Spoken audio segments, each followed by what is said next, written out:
رسول کائنات نے فرمایا، رب کریم فرماتا ہے جب میرا بندہ ہاتھ اٹھاتا ہے نا تو مجھے حیا آتی ہے کہ میں خالی کیسے لوٹا دوں اس کے۔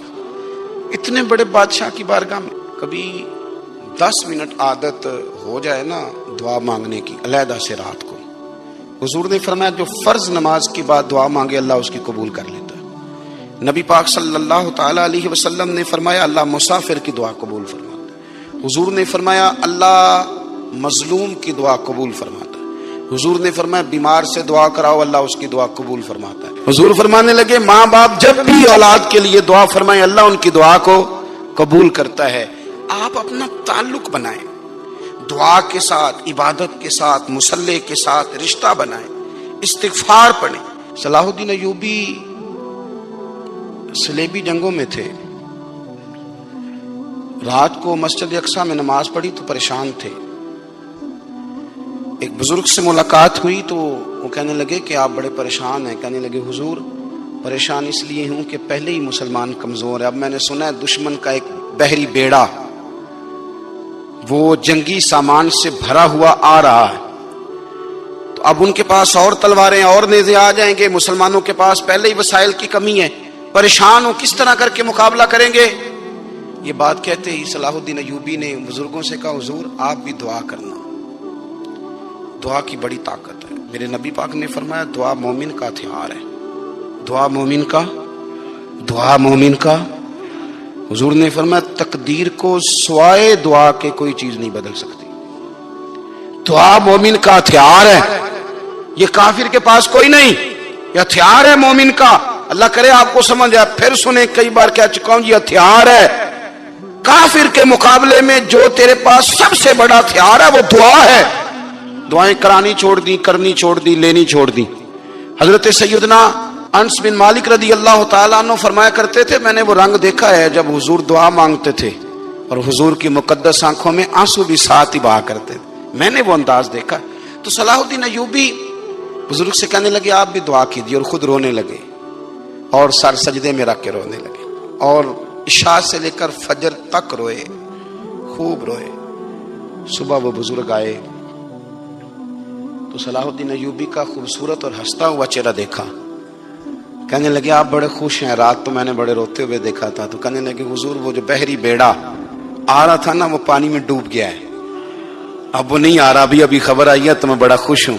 بزرگ کہنے لگے اٹھ سینے سے لگ اور سن ایک بات، وہ بحری بیڑا پانی میں نہیں ڈوبا، وہ تیرے آنسوؤں میں ڈوب گیا ہے۔ وہ جو تو رات رویا ہے نا رب کریم کی بارگاہ میں تو وہ ڈوب گیا ہے۔ بھائی اپنا مصلی کا، عبادت کا، وظائف کا، اللہ کا سلسلہ اس کو مضبوط کریں، اپنی دعاؤں کے تعلق کو مضبوط کریں۔ دعائیں بڑے انقلاب برپا کر دیتی ہیں۔ ایک بزرگ فرماتے ہیں میں نے دعا مانگنے کا طریقہ اپنی بیوی سے سیکھا، دعا مانگنے کا طریقہ اپنی، سیکھنے والے تو اپنے بچوں سے بھی سیکھ لیتے ہیں، سیکھنے والے تو ہر ایک سے سیکھتے ہیں۔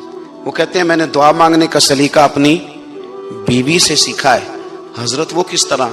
فرمانے لگے میری بیوی نے نا مجھے کوئی کام بتایا، کچھ پیسوں کی ضرورت کے لیے کہا، تو میں نے اسے کہا کہ بھئی ابھی میرے پاس نہیں ہے، کچھ دنوں میں آتے ہیں تو میں دے دوں گا۔ عورتوں کی عادت ہوتی ہے وہ بار بار یاد کراتی ہیں، 2-4 دنوں کے بعد پھر اس نے کہا حضرت وہ میں نے کہا تھا کچھ پیسے، میں نے اسے کہا کہ ابھی میرے پاس نہیں ہے، کچھ دنوں میں ملتے ہیں تو میں تمہیں دے دوں گا۔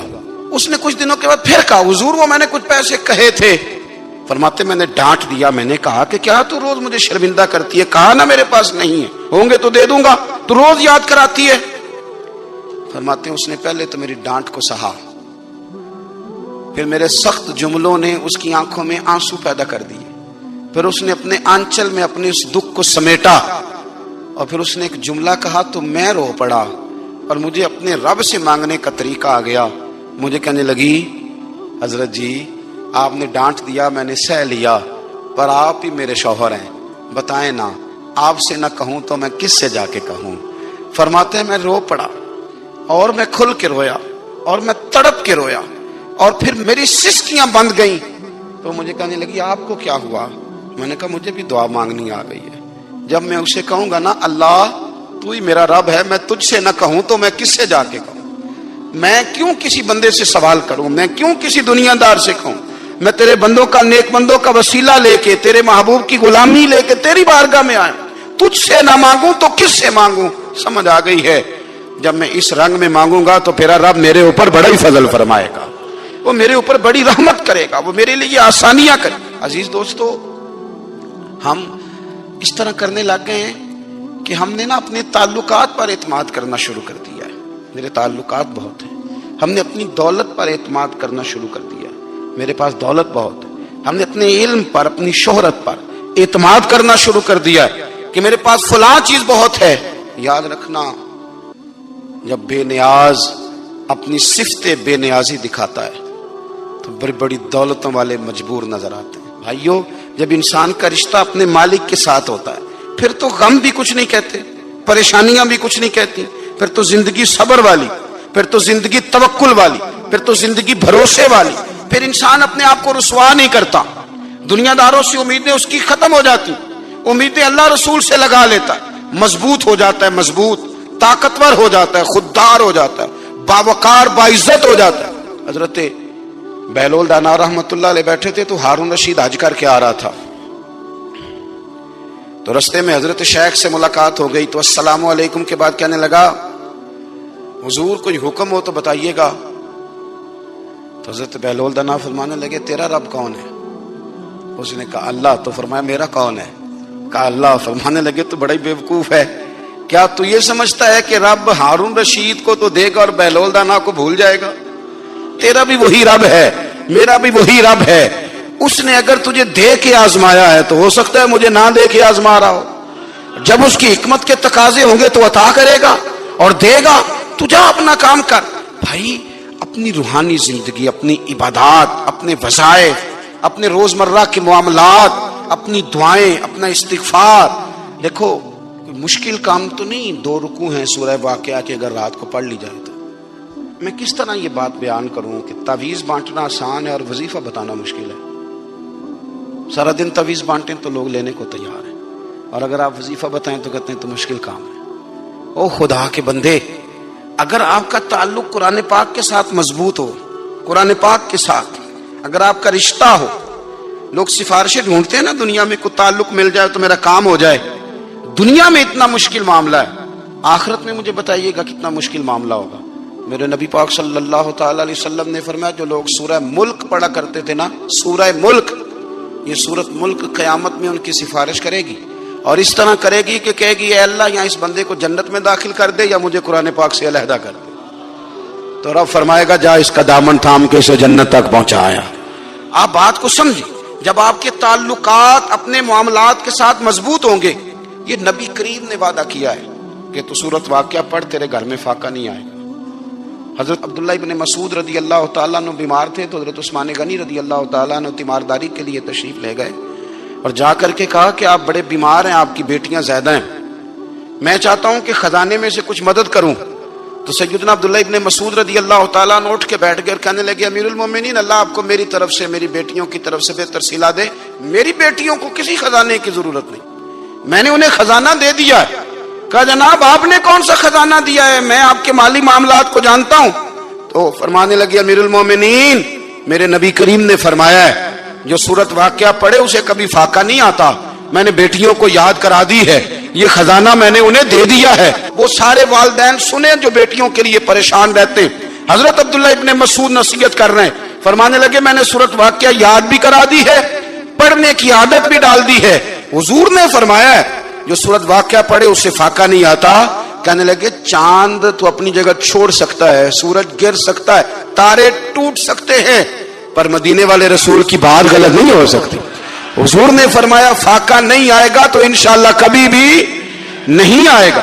ہمارے ہاں تسبیحات پڑھ لی جاتی ہیں اگر کبھی موقع ملے، لیکن وہ خاص انہماک، وہ خاص شوق، وہ خاص ذوق اللہ تبارک و تعالیٰ کی عبادت کا، ایک ہوتا ہے نماز پڑھنا، ایک ہوتا ہے اہتمام کے ساتھ نماز پڑھنا، یعنی ذرا وقت پہ اٹھنا، ذرا صحیح کر کے وضو کرنا، ذرا شوق سے مصلی بچھانا، ایک ہوتا ہے تسبیح پڑھ لینا، اور ایک ہوتا ہے ذرا تھوڑا سا نا شوق کے ساتھ اللہ کو یاد کرنا۔ آپ کبھی جو میں نے آیہ کریمہ پڑھی اس کی آپ شان نزول دیکھیں، نبی کریم صلی اللہ تعالی علیہ وسلم کے نا کچھ صحابہ اللہ کی محبت کے شوق میں حضور کی بارگاہ میں حاضر ہوئے. انہوں نے آ کے عرض پتہ کیا کیا؟ عرض کرنے لگے یا رسول اللہ صلی اللہ تعالی علیہ وسلم سالوں بیت گئے ہیں سجدے کرتے ہوئے، حضور سالوں بیت گئے ہیں تسبیح پڑھتے ہوئے، سالوں بیت گئے کہتے ہوئے کہ سبحان اللہ وہ پاک ہے، ہمیں سالوں بیت گئے یہ کہتے ہوئے کہ اللہ اکبر وہی سب سے بڑا ہے، سالوں بیت گئے کہتے ہوئے کہ الحمدللہ ساری تعریفیں اللہ کے لیے، سالوں بیت گئے اس کی تسبیح کرتے، تحلیل کرتے، تکبیر کہتے. حضور اب نہ ہمارا اپنے رب سے ملنے کو جی چاہتا ہے. کبھی اے حقیقت منتظر نظر آنا لباس مجاز میں، لاکھوں سجدے تڑپ رہے ہیں میری جبین نیاز میں. اور اقبال کہنے لگے کہ تیرے عشق کی انتہا چاہتا ہوں، تو میری سادگی دیکھ کیا چاہتا ہوں، میرا ذرا سا تو دل ہے مگر شوق اتنا، میں وہی لن ترانی سنا چاہتا ہوں. میرا بھی دل کرتا ہے کہ اللہ میں تجھے کہوں میں تجھے دیکھنا چاہتا ہوں جس طرح حضرت موسیٰ کلیم علیہ السلام نے کہا تھا، اور تو مجھے کہے کہ لن ترانی تو نہیں دیکھ سکتا، ذرا سا تو دل ہے مگر شوق اتنا، میں بھی وہی لن ترانی سنا چاہتا ہوں. پھر کہنے لگے بھری بزم میں راز کی بات کہہ دی، بڑا بے ادب ہوں سزا چاہتا ہوں. دیکھو سب لوگوں کے بیچ ہی میں نے یہ کہہ دیا. میرے عزیز صحابہ نا شوق میں، کتنے سارے لوگ ہیں آپ، کتنی ماشاءاللہ بڑی تعداد میں آپ آئے. ہم بھی کبھی اس شوق میں گئے ہیں کہ ہمارے رب کو دیکھنے کو دل چاہتا ہے، ہمارا جی چاہے وہ کبھی ہمیں ملے، ہم کبھی اس کی زیارت کریں، اس کی بارگاہ کرم میں ہم حاضر ہوں. صحابہ نے عرض کیا یا رسول اللہ صلی اللہ تعالی وسلم ہمارا رب کہاں ہے؟ ہمارا نا اپنے رب کو دیکھنے کو جی چاہتا ہے. جب صحابہ نے یہ عرض کیا تو اللہ نے قرآن مجید نازل کیا، فرمایا وَإِذَا سَأَلَكَ عِبَادِي أَنِّي فَإِنِّي قَرِيبٌ. محبوب جب میرے بندے آپ کی بارگاہ میں آ کے میرے بارے میں پوچھے نا تو ان سے کہہ دینا میں ان کے قریب ہی ہوں، قریب ہی ہوں. دلیل کیا ہے؟ آئی اذا دان، یہ جب بھی مجھ سے دعا مانگیں گے میں ان کی دعاؤں کو قبول فرماؤں گا، میں ان کے قریب ہوں، میں ان کے قریب ہوں. یہ جب بھی دعا مانگیں گے نا میں قبول کروں گا، میں ان کے قریب ہوں. اللہ تبارک و تعالیٰ کے بندے اللہ سے محبت کرتے، رب کی بارگاہ میں جھکتے، اس کو اپنے دکھ سناتے، اس کے پیارے محبوب صلی اللہ تعالی علیہ وسلم کا وسیلہ لے کے اس کے حضور حاضر ہو جاتے، پیشانیاں سجدوں سے روشن ہوتی. ہم نہ ہر چیز کے لیے وقت نکالتے ہیں، ہر چیز کے لیے، لیکن عبادت کے لیے وقت نہیں نکالتے. ہر شے آباد ہے، ہر شے. ہماری فیس بک بھی آباد ہے، واٹس ایپ بھی آباد ہے، ہمارے ٹویٹر بھی آباد ہیں، ہماری ہر چیز آباد ہے. سب سے کم آباد ہمارا مصلی رہ گیا ہے، سب سے کم. وہ لوگ اب ڈھونڈنے سے ملتے ہیں جن کی بغل میں مصلی ہوتا تھا. میرے بھائی آپ کتنا کو دنیا کے پیچھے بھاگو گے تھکا دے گی، کتنا دولت کے پیچھے بھاگو گے تھکا دے گی. آپ جب اپنی زندگی میں جمع تفریق کرو گے نا تو مرتے وقت احساس ہوگا کہ سارا کچھ تو لوگوں کے لیے کیا، اپنے لیے تو کر ہی کچھ نہیں سکے. اور ہم عبادت کے معاملے میں بہانے بازی بھی کرتے ہیں. ہم کہتے ہیں اوہو رزق کمانا بھی تو عبادت ہی ہے نا، تو میں حلال روزی کے لیے جا رہا ہوں، یہ بھی تو عبادت ہے نا. میری طرح کے لوگ کہہ دیتے ہیں کہ میں سویرے اٹھ کے مدرسے میں کچھ اسباق دیکھتا ہوں تو یہ بھی تو عبادت ہے. میں بیان کرنے کے لیے مطالعہ کرتا ہوں تو یہ بھی تو عبادت ہے نا. اتنے لمبے سفر کر کے ملک میں دنیا میں گھومتا ہوں تو یہ بھی تو میں عبادت ہی کر رہا ہوں. اب اسپیشل نفلوں کے لیے وقت کس طرح نکلے، اسپیشل کر کے تسبیح میں کیسے چلاؤں، میں سارا کچھ ہم بہانے بنا لیتے ہیں نا. میرا سوال یہ ہے کہ یہ ساری باتیں صحابہ کو، نبی کریم کو، دیگر لوگوں کو بھی تو پتہ تھی نا. لیکن آپ غور تو کریں، 23 سال حضور کو وقت ملا، مختصر وقت ظاہراً تبلیغ کرنے کے لیے. پوری دنیا میں دین بھی پھیلانا ہے. گھر میں 11 ازواج ہیں، 4 بیٹیاں ہیں، ان کی اولادیں، سارے کام کاج بھی دیکھنے ہیں. لیکن سیدہ طیبہ طاہرہ حضرت عائشہ صدیقہ رضی اللہ تعالیٰ عنہ فرماتی ہیں سارا دن تبلیغ کرتے، ہر غلام کے دکھ سنتے، گھر میں آتے تو اپنے گھر والوں کا خیال کرتے، کام میں ہمارا ہاتھ بٹاتے، قربان جاؤں، کہتی ہیں زمانہ سارا سو جاتا لیکن آمنہ کے لال مصلا بچھا لیتے۔ دنیا سو گئی، ساری سب سو گئے، جو خدام تھے، وہ جو غلام تھے، وہ سو گئے۔ صحیح مسلم میں لفظ ملیں گے، سیدہ پاک فرماتی ہیں او میرے نبی کے غلاموں، میں نے یہ رنگ بھی دیکھا ہے کہ حضور نے اتنا کھڑے رہے، اتنا قیام کیا، اتنا قیام کیا کہ مقدس پیروں میں ورم آ گئے، سوج گئے پیر اتنے بڑے۔ دل پہ ہاتھ رکھ کے نہیں بتا سکتا کہ میرے کبھی نماز میں پیر سوج گئے، کوئی نہیں بتا سکتا۔ بچوں کی روٹی کماتے تھک گئے، بات الگ ہے، ہم سیر کرنے گئے تو تھک گئے، بات الگ ہے، لیکن عبادت میں یہ بھی تو مسلم شریف ہے نا، یہ بھی تو دین ہے نا، یہ بھی تو حضور کی سنت ہے، یہ بھی تو وہ چیز ہے جو کریم کی آنکھوں کی ٹھنڈک ہے۔ سیدہ فرماتی ہیں پیروں میں ورم آ گئے، اور ساری رات ہی حضور نے نماز پڑھی اور ایک ہی آیت بار بار دہرائی۔ مسجد نبوی میں بلال حبشی نے فجر کی اذان دے دی اور حضور ابھی مصلی پہ تھے، کریم فارغ ہوئے۔ میں نے عرض کی یا رسول اللہ صلی اللہ علیہ وسلم، آپ کے تو صدقے اللہ اگلے پچھلوں کے گناہ معاف کرے گا، تو آپ اتنی آہوزاری کیوں فرماتے ہیں؟ آپ تو شفیع ہیں، آپ تو انبیاء کے امام ہیں۔ تو حضور نے فرمایا عائشہ تم نے گنوایا ہے نا میرے اللہ کی مجھ پر کتنی رحمت ہے، افلا اکونا عبدا شکورا، فرمایا اگر اس نے اتنی نعمتیں دی ہیں تو کیا میں اس کا شکر گزار بندہ نہ بنوں؟ میں شکر گزار بندہ نہ بنوں اس کا؟ پھر اگر اتنی نعمتیں اس نے دی ہیں، مجھے اتنا نوازا ہے، تو پھر میں اس کے سامنے سجدے نہ کروں؟ او میرے بھائی، بڑے قابل فخر لوگ ہیں ہم کہ ہم نبی پاک کے غلام ہیں، ہم قابل فخر ہیں کہ نبی کریم کے غلام ہیں۔ کیا کبھی اس غلامی کے شکرانے میں بھی دو نفل پڑھے کہ یا اللہ تیرا شکر ہے تو نے ہمیں حضور کا غلام بنایا ہے؟ یاد رکھیں کہ اپنی روحانی زندگی کو آباد کریں، استغفار پڑھیں، تسبیحات کریں۔ حضرت عبداللہ ابن عمر رضی اللہ تعالیٰ عنہ حضرت عمر کے صاحبزادے ہیں، مکہ مکرمہ میں ان کی قبر ہے۔ میں نے جب انہیں پڑھا تو مجھے ان سے بڑا پیار ہو گیا، لیکن آپ کو پتہ ہے وہاں جا کے کسی شخص کا مزار تلاش کرنا یا پوچھنا ایک مشکل کام ہوتا ہے۔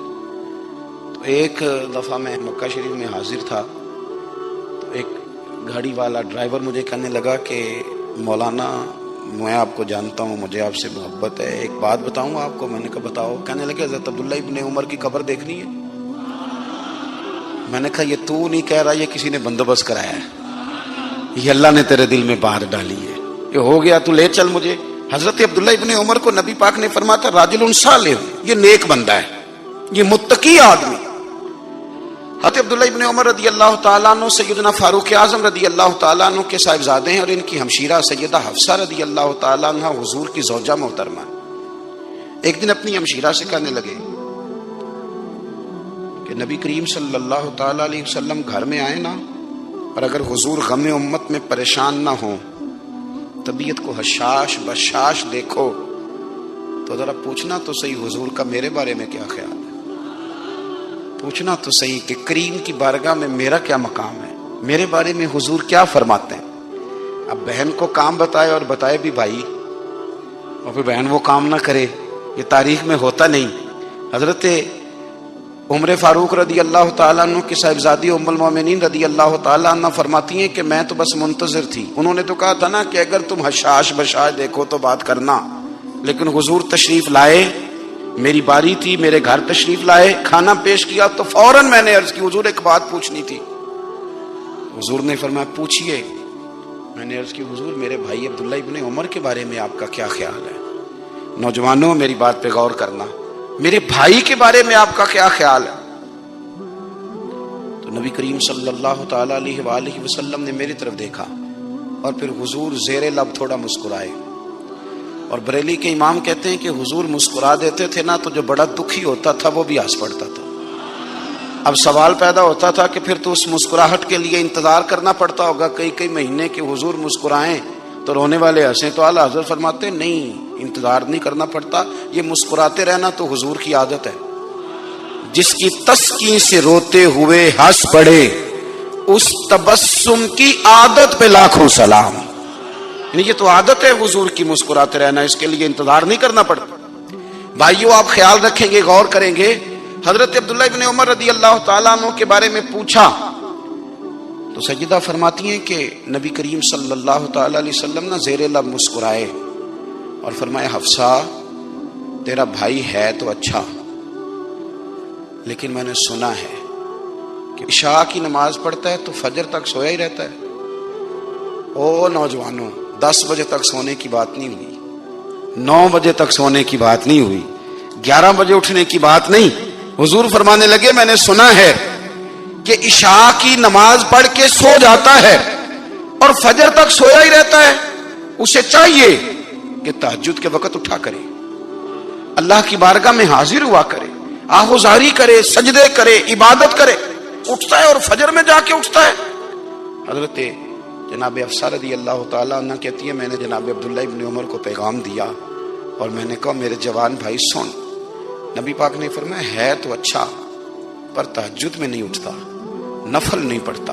او میری ملت کے جوانوں، مزہ نہیں آ جاتا جب ساری دنیا سوئی ہو، ساری دنیا، اور بستر بھی گرم ہو اور نیند بھی پورا غلبہ کر رہی ہو، اور اچانک گھنٹی بجے دماغ میں، آنکھ کھلے، گھڑی پہ نظر پڑے، 3:30 4 بجے کا پیغام گھڑی بتائے، اور کوئی چڑھتی جوانی والا اٹھ کے وضو کرے، اور جب وہ مصلی کھول کے بچھائے تو مدینے والے محبوب کہتے ہیں کہ ہر نماز پہ رب ثواب دیتا ہے، اور جو اٹھ کے تہجد کی نماز پڑھے اسے دیکھ کے تو رب مسکراتا ہے، جو اس کی شان کے لائق ہے، جو اس کی شان کے لائق، وہ مسکراتا ہے، خوش ہوتا ہے کہ میرا بندہ تہجد میں اٹھ گیا، وہ مسکراتا ہے۔